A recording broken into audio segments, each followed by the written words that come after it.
Yeah. So I had there's another group. Well, let's see, there's a bigger group. It's called We All, and they're working at the UN level and the international level on a whole lot of stuff.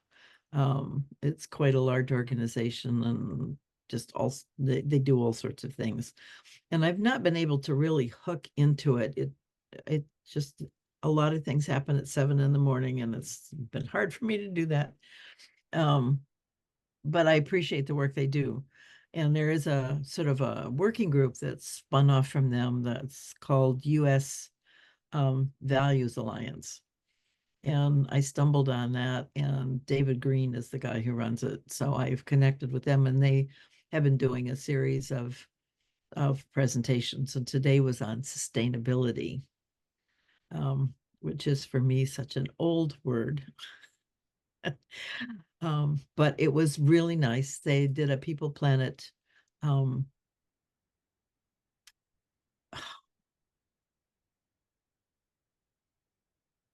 there's a P word for abundance. Prosperous, Prosperous. People Planet Prosperity. Thank you. Instead of People Planet Profit, which was very nice. And so we had a nice chat and talk. And one of the guys who's there has a wonderful, very vibrant organization in Seattle, of all places, called Shift Up. And he uses values in his work. So I'm hoping we'll connect and just see where that goes. They seem to be doing pretty well. So be interesting to see. And I'm getting lots of encouragement from my advisory board member to start telling my own story, which is really hard to do in any coherent way. So I'm working on that. We'll see where that goes. But yeah. So that's my input. How's yours? What's happening in your life? um, well, various health related things. It's still strong enough that it Uh, kind of dominates. But those seem to be going reasonably well. And I'm starting a new project, architect project, and keeping up a lot of correspondence. And that's more of the same. But I'm hesitating, other than the one architectural project, to get into anything really new yeah. at this. Yeah. Yeah. No, I've had the same conundrum. Just waiting to see how this kind of turns. Right. Yeah. And for me, it's my eyesight. So it's better than it, well, yeah, I think it's a little better, but yeah, it's just a big issue. But I'm getting my staples out of my hip today. So I'm excited about that. That's feels almost back to normal. It's not quite actually, but I can walk. I can't, I'm not doing the bending, that kind How of long stuff. ago was this operation done? It will 2 weeks? yeah, 2 weeks, a little over. It'll be 3 weeks on Monday. Yeah, okay. Yeah. So, so that's pretty good. But my eyesight is the big real thing in terms of long-term stuff. And that's been one of my hesitancies around building a business. I mean, do I really want to do that right now? Actually. So I'm had sort of another insight on that, and I'm gonna do some talking with people and some exploratory stuff because I really am passionate about the soil stuff. I mean, there's just so much there. And we are in the process of doing a demo for the Miyawaki Forest. So if I can get the school district enrolled in that, we'll actually have a project and we may have it planted by spring. So that's a really good thing that I want to see happen. Yeah, But I need a company to do that. yeah. You may have to convince someone else to take it on. Oh, I've got a partner who's done it. That's what that company does is Miyawaki Forest. So he's delighted to just come over and put it in place. So trying to figure out how I can, and I'm partnering with the Lands Council. They want to be part of it, learn how to do it. That's all great. So if we can get the school district on board, then it's a go. So I'm just trying to figure out how I can get paid a little bit out of that since I put it together, and what that would look like. But I could, if I hold myself as a consultancy instead of as a nonprofit, that might be an easier, clearer form. It shifts some things, but it still might make it. So we'll see. Anyway, that's one of the things I'm kicking around as a way to keep going without overcommitting. It definitely has the power of not being negative. I mean, so much is like the failure of the Thwaites. Well, let's just say the outermost ice field, the failure of that ice field, and collapsing. Evidently, it's there's new news that it's the tongue that's out over water, is completely cracking up now. I mean, it's still sort of together, but there are cracks everywhere. Oh, There are cracks, and that's good to know, but it's not for everyone. yeah, yeah, Whereas soil is very positive. It's easy to explain, that it's life for one thing. That's a feel good, yeah, yep, life, full of life. yep. And that we can make it fuller of life. A good thing. Use my humor, but we don't want any Haitians eating Eating dogs and cats. or eating soil life. That's bad, but it's absurd as well. But anyway, there is a soft, that brings up the point that there is a soft spot for living things. Yeah. And definitely that soil. And if there are ways to present that to people, yeah, I mean, I've wandered in at least what's as close to wilderness as maybe is even left anymore in this world. And that's 40 years ago, and it's just a completely different feel. Yeah. Yeah. Those ancient soils, it's a different smell. It's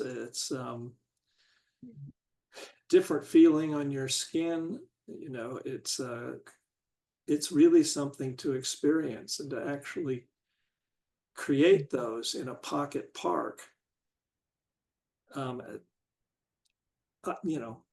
Theoretically, I mean, but that's the whole excitement of it too, to prove it out, just to show, this actually works. We don't quite have that on our property because it's actually, we have a large enough copse of trees, but there's no planting, that, I mean, there's ivy and kudzu, and we allow the ivy to grow, but we don't, we pull the kudzu. You work on the good thing.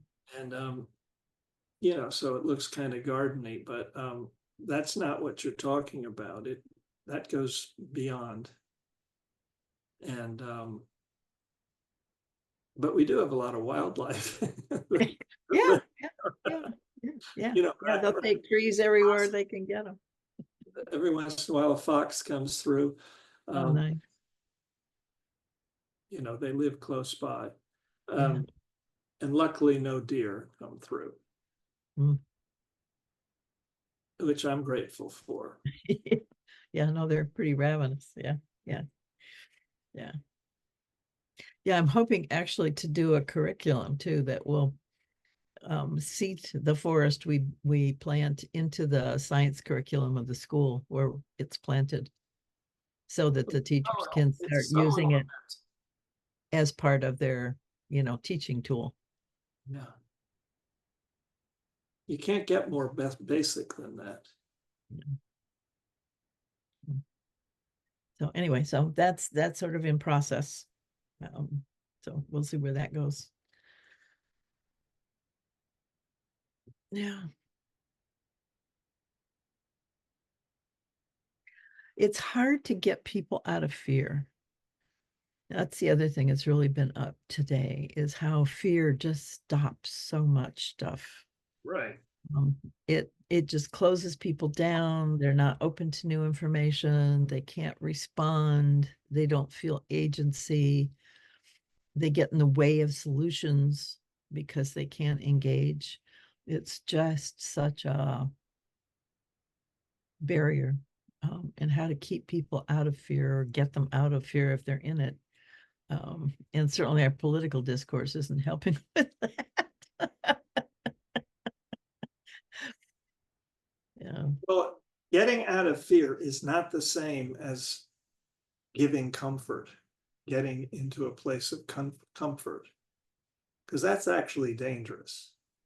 Yeah. Uh, Yeah. I've been Yeah. reading article after article as to why certain people love, you know, what we would call the shenanigans of Donald Trump, but to be able to swear Yeah. at will Yeah. and tell it like it is, is very comforting Yes. because normal society, which people feel has ostracized them, doesn't allow that kind of language. Yep. And Yep. Doesn't allow them to express what they really feel about other people and the discomfort they feel with difference and all that. Yeah. and I've been reading about this, this theory, but it sounds really appropriate to me, as to why Yep. people go to these Yep. rallies. The article was mostly about what happens before and on either side of The Trump actually party, the speaking, partying. Yeah. real party, Yep. and he this fellow who wrote it wears a press badge, but as long as he starts out with, well, tell me what you're thinking, just, and he listens, they open right up to him. He becomes part of the party, Yeah. I Where suppose. did you read it? Do you remember?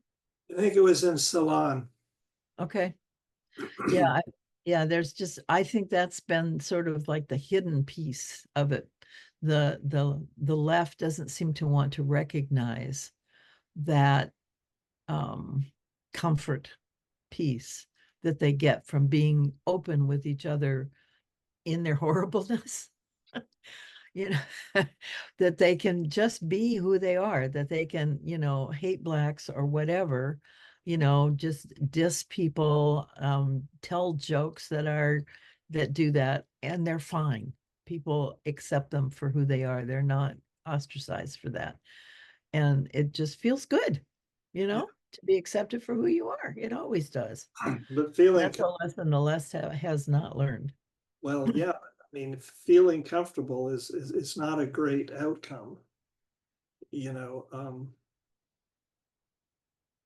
opening yourself up to change in whatever way, is really a preferable outcome as far as bringing together a huge body of humanity, which is what the population of the country represents. Um, and we don't have to all love each other, but we have to be willing to listen. Well, and there's something about feeling accepted, though, which actually will open people to change. Yeah, it's true. Um, and if we could just get that, that's actually something that they have learned. That's how Roe versus Wade was changed, because they accepted that lady who was part of that and took her in and said they understood her. And for the first time, she did feel understood. She didn't feel like she was, a showcase out here or any of that. She really felt like they cared for her. And so she changed her mind because Mhm. she wanted to be with the people who cared for her. Um, it's a magical thing, and the left does not get that. They're so sanctimonious in a way. So, oh my God, we're right. Oh my God, we really have to do this, that they're forgetting that step. They're just missing it. And it's not that they don't care, they're just more into solutions than they are into the welcoming piece that needs to be before you get into the solutions. It's funny that, you know, I can think of Doris Lessing, for instance, would when during her sojourn in South Africa, I mean, as an adult, she I guess she was involved in a number of communist groupings. Oh yeah, yeah, yeah. So she writes about that, and I mean, it's more a reportage rather than a humorous thing, but it is humorous. I mean, you know, the people are so so rigid in their Yeah. following of what they think they're supposed to be doing. I mean, she makes fun of it with in a way that where you don't really understand what's going on in those minds, but you understand enough to realize why she was enjoying their company. They drank a lot. Drank a lot. But I mean, that's only one example. I've read so many different examples, and a lot of the left, although they might not espouse communism, still have that kind of blinder. Yes. Yeah. You know, I've never, some of them are holier than thou, but it's more than that. I mean, I've never really understood exactly what was going on, but just a feeling of rightness, something has Yeah. been explained to them that they can accept. Yeah. And now they're right. So And you have to be this way and the because MAGA people feel the same way, I would yeah. imagine. I mean, very Mhm. similar on the opposite end of the spectrum. Yeah. You know what's are you following Charles Eisenstein at all? No, Do you know who he is? no, doesn't mean I haven't read something by him, but I'm not placing the name. So he's a big person. He's a big person on Substack, but he's actually an intellectual, I guess I can use that word, writer and very thoughtful.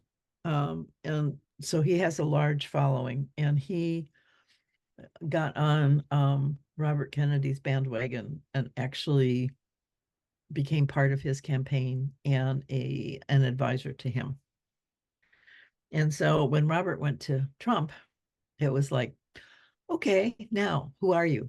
You know, what's Charles going to do? People were shocked that he went to Robert Kennedy, but they both have a consideration around vaccinations. And Robert's very anti-vax, has written books on it, has done a whole lot of stuff on trying to expose the medical system and how they're doing vaccinations and all that kind of stuff. But he also used to be a very strong environmentalist and was really instrumental in working with the Hudson River. I mean, he he spearheaded that Yeah, organization. that's right. That's Understand? right. So he's got this very mixed background.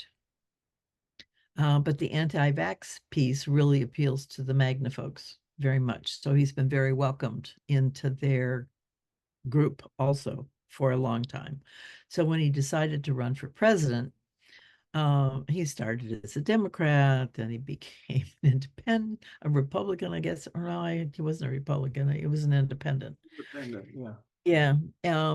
And so when he dropped out and went to Trump, it was like, oh, there's a lot of people that really wouldn't have made that step. So it was a crisis for a number of folks. So Eisenstein was very thoughtful. He wrote a really beautiful article about why he was with Robert in the first place and how he understood Robert's decision and then where he was. Um, and what he really pointed to is the inability of both sides to see the complexity of the situation and to hang on to the authentic piece of it, the truth of their side, and just follow that thread wherever it goes. They don't want to follow the thread, they want to hang on to it and then make the thread bend in a certain way. Both sides do this, and it's the bending that's the problem. because there is truth on both sides. And if we could hang on to that truth and be able to explore it in more depth with each other, we actually might come up with solutions that we could all agree on, but we're just not doing that. And the two-party system really makes that really hard because you got to be different. You got to separate yourself and all of that. So it's really hard to say, yeah, I agree with that. I agree with that because that muddies the waters. But that was really what he was talking about, that he saw possibilities in Robert that he didn't see in the other two parties. And he was willing to be there and support that difference. And even though he wasn't always listened to, Robert's a human being. He's got his own needs and desires and all that kind of stuff. But he kind of made a case for the fact that that defection was Robert's way of saying, I think I have more capacity to make a difference if I'm part of Trump's administration than I would in another administration. So I'm going to take that risk and see what I can do. And so he, you know, understands that and all of that. And he's probably not going to vote that way. But he also said, if you really know how I'm going to vote, then you're going to put me in one camp or another. And I don't want you to do that. I want you to stay with, where it's authentic. I want you to really hang on to that instead of saying, oh, yeah, now he's this kind or now he's that. So he was very cautious about that. It was a wonderfully written article, really well done. Because that's the gist of it. We really have to get out of that either or, and this creating camps that this truth then means all these other things are true when they're not necessarily connected. Yeah.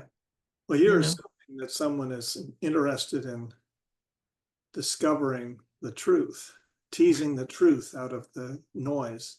yeah. But really, they're just being loyal for power. Well, yeah. I mean, the There's power so piece much of is, that. yeah, is certainly there. Well, and I think that's part of Robert's problem too, actually. Yeah. And maybe the power is simply, the power of public acknowledgement. Well, That's a very personal achievement, for some people. and Uh, that's where character comes in. How do you manage that? What does that bring out in you? Um, and that's for me been the problem with Trump and the whole, it's just the character is not there. And if the character's not there, for me, I can't trust it. right. Things are going to be distorted to fit what his needs are instead of what the situation needs, because that's just where he is. Um, so that just and that's what surprised me, is that people are willing to sort of forego that. I Yeah. I I almost wonder if he was held to that by people around him, if that might give him the courage to take that step. He so wants to be appreciated and idolized. Um, and I think that was maybe what Eisenstein was hanging on to, that his um, involvement, and Kennedy too, that I have enough cachet that you're going to want to keep me there, and therefore you're maybe going to change to do that. But I don't know if he's that healthy or not. Wasn't that attempted during the first president? I mean, Trump's first presidency or former presidency. So many people stayed on board simply because they thought they could see potential changes coming. Right, right. Never happened. Yeah. Yeah, no, I don't think he's personally. I mean, that's my understanding of the narcissistic personality, period. It's just inflexible. It's really hard. Once you decide you can't be wrong, Yep. it just stops everything else. It just stops everything else. So yeah. But I am concerned also, like, for instance, the absolute falling in line, against Palestine. against the government Oh, people. That yeah. is the glaring hole Yep. Yep. in what the Democrats have to offer. Absolutely. You just really get concerned about that. I Yep. mean, Oh, look, yeah. the appearance is that, there isn't a chance of any kind of, real wiggle room. Yeah, of stopping Israel in any way. Yeah, and Biden seems totally incapable of doing that. It's amazing. He's got some sort of connection with Netanyahu that, which is personal, I do believe, in some kind of way. They have a connection. Maybe it's past lives, whatever it is, that he can, it's just like with Trump, you know, the hope that there's seeing potential there and staying in that horrible place with the hope that there's going to be a change. And it's not really possible, not seeing the impossibility of that. I mean, I see that very similar. I don't see Kamala as having that attachment at all. But I also, and this is kind of a sadness for me because Hillary was the same way. Both Hillary and I fear Kamala have been so trained by the guys around them about being strong in a military way that it is really hard for them to bring in the flexibility that their hearts might want to do. There's just this real difficulty. And I don't know that, I mean, Hillary was really trained because she came up through the Secret Service and all that kind of stuff. Kamala was trained through law, so maybe it's not as strong. I don't know. But, and certainly her exposure to Biden is going to bring that forward as well. So how she'll show up when she actually has her own space, we'll see. But yeah, it's just hard. Yeah, it's an unknown. Mhm. Yeah, it's just, yeah, no, there's got to be that. Yep. But at least now they're saying all the right stuff as far as, pretty much she and Waltz, pretty much ignoring, the negative aspect, the negative campaign, and fixing on, what really creates, a nation, a national, personality is when, there's levity, there's laughter, there's joy is Yeah. possible.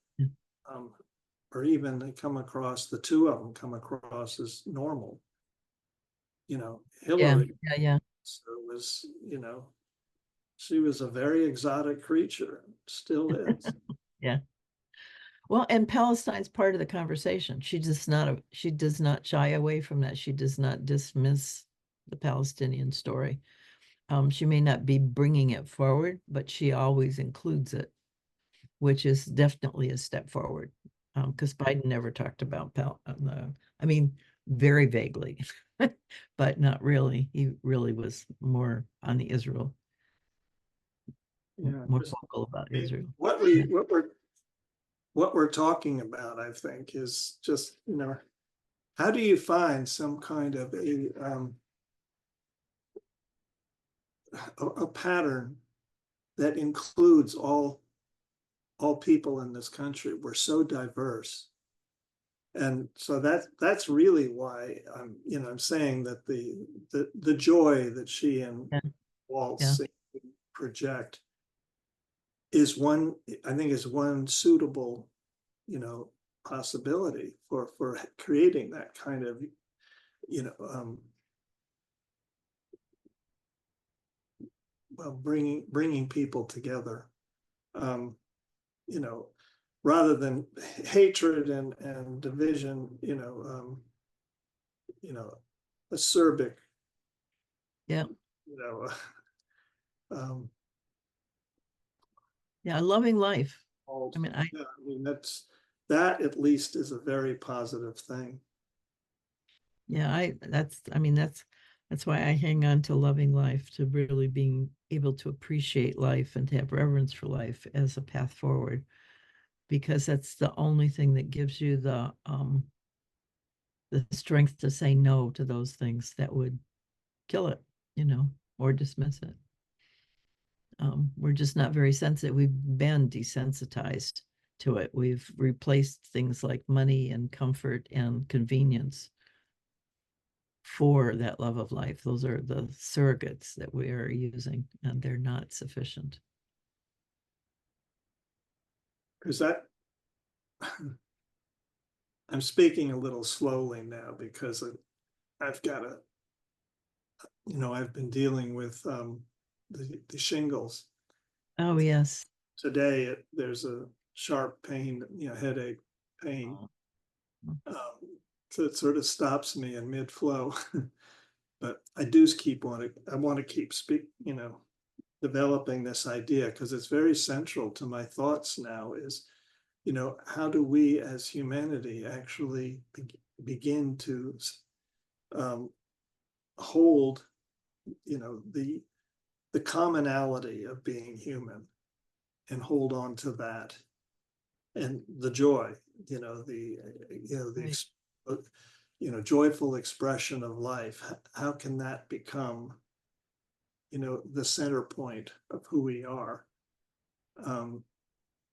And actually working with a fellow, he's really a Pied Piper.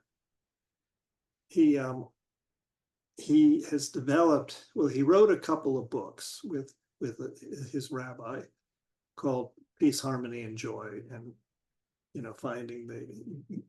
figuring out the factors in terms of building that as a lifestyle for oneself, family, and so forth.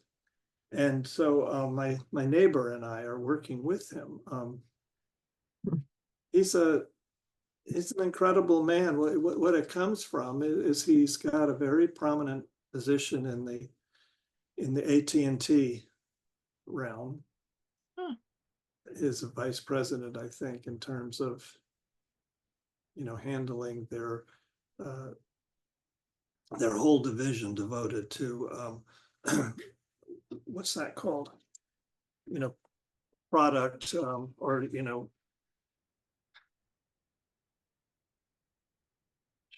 come on, Chloe, I don't need you to make noise.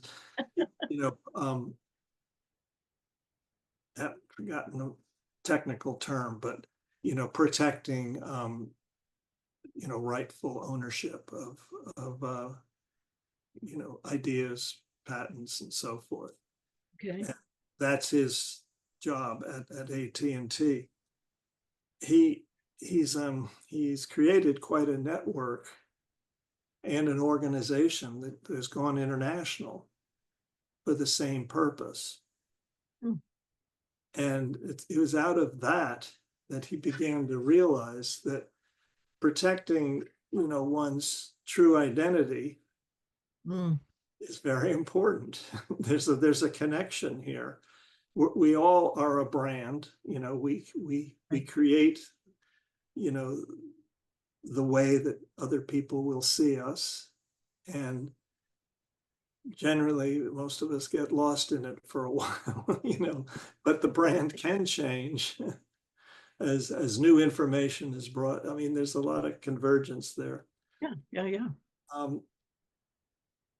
He's someone who absolutely lives what he's saying. Nice. He answers every email, even if it's just to say, great work, thanks. Every email. And I don't know where he finds the time, but it's quite extraordinary what he's doing.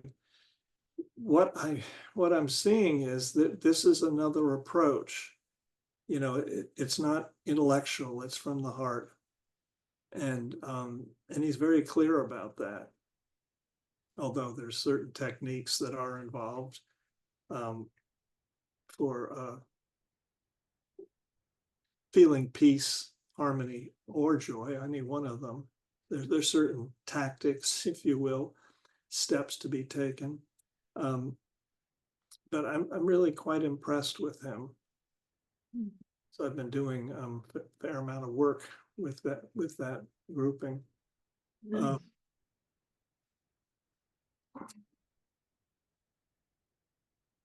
I guess what I'm saying is that I see your work with soil as just as important and coming from the same place, where there's a convergence factor that could be very useful for people to, as a way of finding the connection, the connection. Because that concerns me more than anything else. I think we're going to absolutely need to have a rigid, lock on, a common mind or a common willingness, if you will. Once, climate change is just one of the factors. And this summer showed me, that it's going to be a whopper. In that this summer we'll probably look back on it and say that, Wonderful. that was the best weather we had in years. Yeah, it's going to be worse. Yeah. So how do we deal with that? Well, it requires an incredible amount of convergence, of willingness for people to accept a little bit of loss for a huge gain. And it really is, we're overextended in terms of the comforts and all of the the goods of wealth in this country anyway, but many of the first world countries, for many of the population. Yep. Certainly most of the population percentage wise. And so we can usefully talk about giving something up for the common good, Yeah. because it's going to happen. Well, either give it up or it'll be taken away. It's much easier if you give it up. It will fall away. Yeah, it just will not be available in the same way. Yep. Yeah, it always surprises me how people talk about the future and how unconscious they are about the backstory to the future. All of the things that will have to be there to make that happen. We just assume so much. And when you start really looking at the number of people that it will take, the connections it will take, and how those are being destroyed by the changes in weather patterns, just make it really hard for some of that stuff to happen. If you're focused on survival, none of this matters. Nobody's going to care. They're going to stop doing all that stuff because they don't have time. They can't. And that's just not in people's minds. They're just not, it'll be fine somewhere else. Even if it's hard here, it's fine somewhere else. And that's not going to be true. We mentioned fear before and earlier during this session, and definitely the amount of fear that is generated by, people just won't look anymore because it's just too much, too horrible.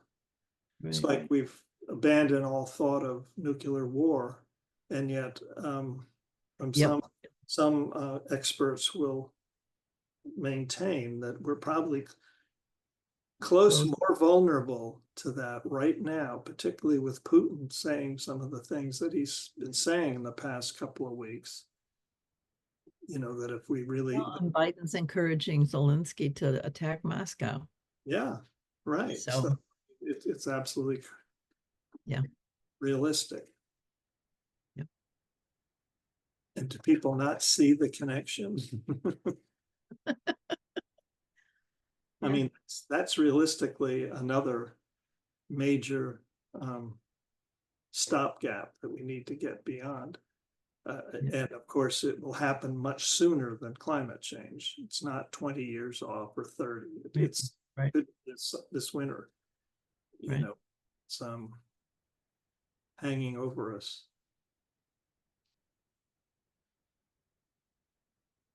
I guess most people cannot live with that. Right. It's uncertain. creates too much anxiety.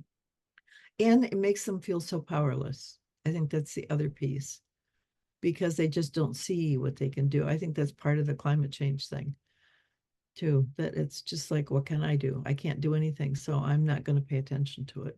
Even though I feel anxious about it, I mean, I don't see anything that I can do to be effective. Um, yeah, I mean, it yeah, doesn't help that some of the things that have been fostered and presented as things you can do. And right. Like there's light bulb. comes up, say, they're not really, you know, Right. doing much of anything with the recycling. Yeah. Like 5% of everything that goes in is thrown into the landfill anyway. That's horrible for, as a way of winning friends and influencing people. It's like the opposite. And it's not just the recycling. I mean, it's virtually everything. Like the whole answer to everything was electric vehicles. And boy, So that's we just by the ocean. Yeah. that's gone downhill. Yep. Or wind power. It kills whales. But evidently it does have a dangerous effect on birds.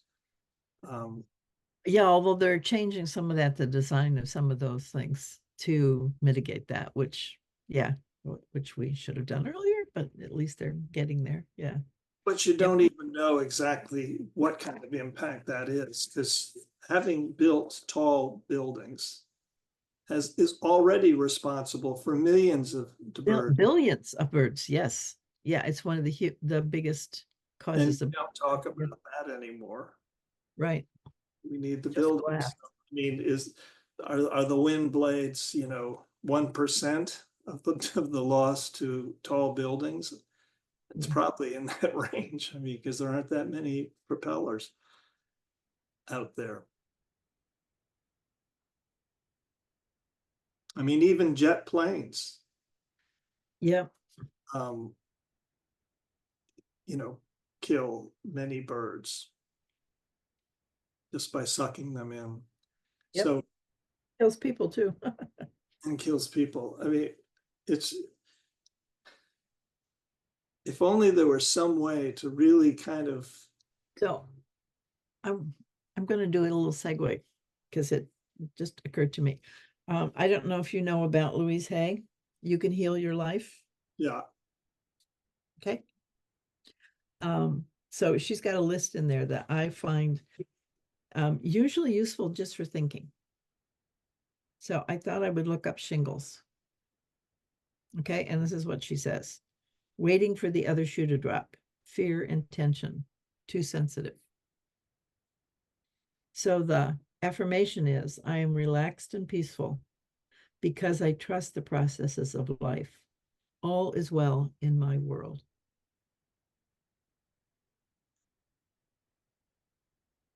So sharing that with you for whatever good it might do.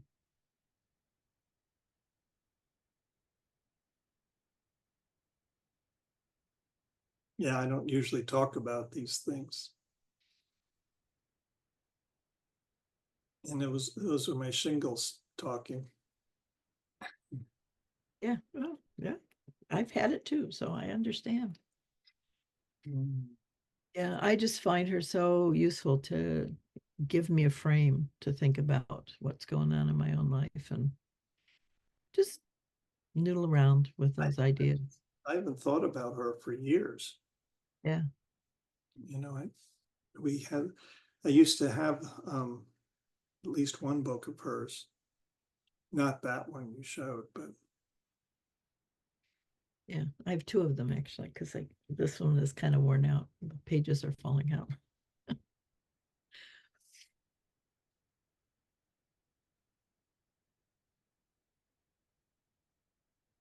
maybe the best thing I could do right now is to simply go and take Now, a nap meditation and just think upon these things that you've just read. Yeah, I think I need to do that. Okay, it's a good thing. Um, yeah, thank you. You're welcome. See you next week. All right. And maybe we'll have Ani as well. Yeah, yeah. I will call her and see what's happening. Okay. All right. Okay. Okay. Bye-bye. Take-